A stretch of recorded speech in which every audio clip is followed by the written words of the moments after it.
अच्छा मेरा सर ना खा, बाबा जी आते ना तो खुद बात करते। यार कितनी देर और, अभी देखो रात होगी, चलो चलें। चलते हैं, अपने बच्चों की पहले ख्वाहिशात तो सुन ले। क्या हुआ क्या हुआ?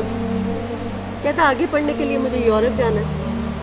तो जाने दो ना, मसला क्या है? क्या बात कर रहे हैं हम पीछे इंजॉय करेंगे, घूमे फिरेंगे, सैरें करेंगे, जाने दो। जी? क्या कह रहे हैं? क्या मसला क्या है? मेरा नहीं दिल मान रहा। किस लिए, वजह क्या है? आपने माहौल नहीं देखा वहाँ?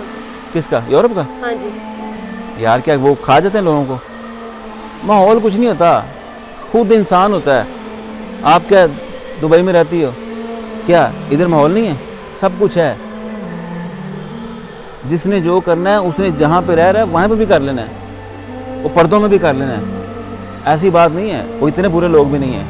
वहाँ का कानून देखो, यहाँ पर है।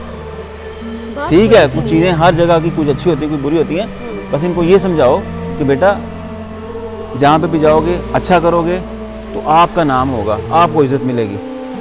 बुरा करोगे तो आपका नाम खराब होगा, आपको तजलील फेस करनी पड़ेगी, हमें तकलीफ़ होगी। बस ये भी बताओ, हम सिर्फ आपको टिकट देंगे, रहने का खर्चा देंगे, जाना आपने अपने बलबूते पे है। वो तो इंशाल्लाह कर लेंगे। बस बल्कि ये- जाएंगे तो अच्छा, हम पीछे अकेले सैरें करेंगे, घूमे फिरेंगे। नहीं सही?